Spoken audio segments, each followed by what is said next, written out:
কালকে আমরা একটা পোস্ট করেছিলাম যেখানে আমি বলেছিলাম যে একটা তোমাদেরকে খবর দেব, যেটা হচ্ছে কিনা আমার আর শ্রেষ্ঠার পেরেন্টস হওয়ার জার্নি রিলেটেড।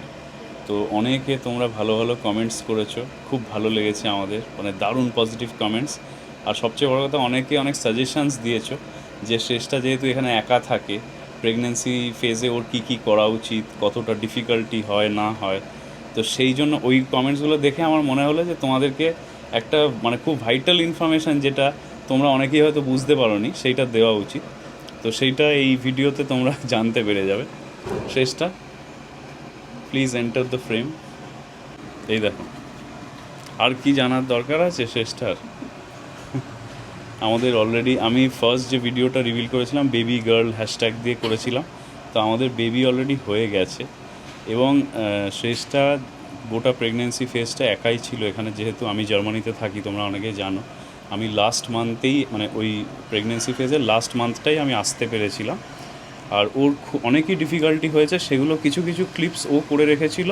আর আমি আসার পর অনেক ভিডিওস করেছি, আমরা জেন্ডার রিভিলের ভিডিও বানিয়েছিলাম, অনেক কিছু করেছি। সেগুলো আস্তে আস্তে এবার তোমাদেরকে দেখাবো সব কটা। আমরা ভেবেছিলাম যে বেবির বার্থ হওয়ার আগে ওগুলো কিছু দেবো না।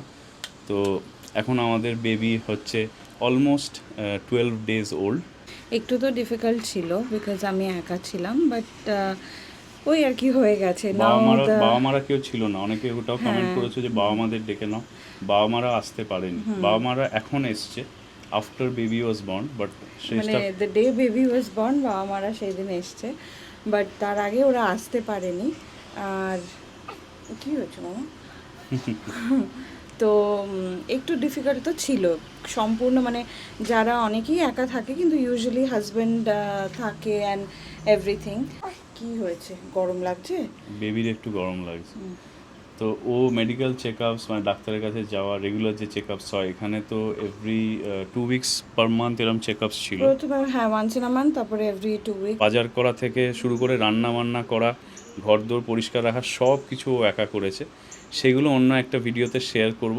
ভাবলাম আজকে তোমাদেরকে এটা জানানো দরকার, অনেকের কনফিউশন ক্লিয়ার হবে, তাই জানালাম। তোমরা কমেন্টে বলো যে তোমাদের কেমন লাগলো এই নিউজটা।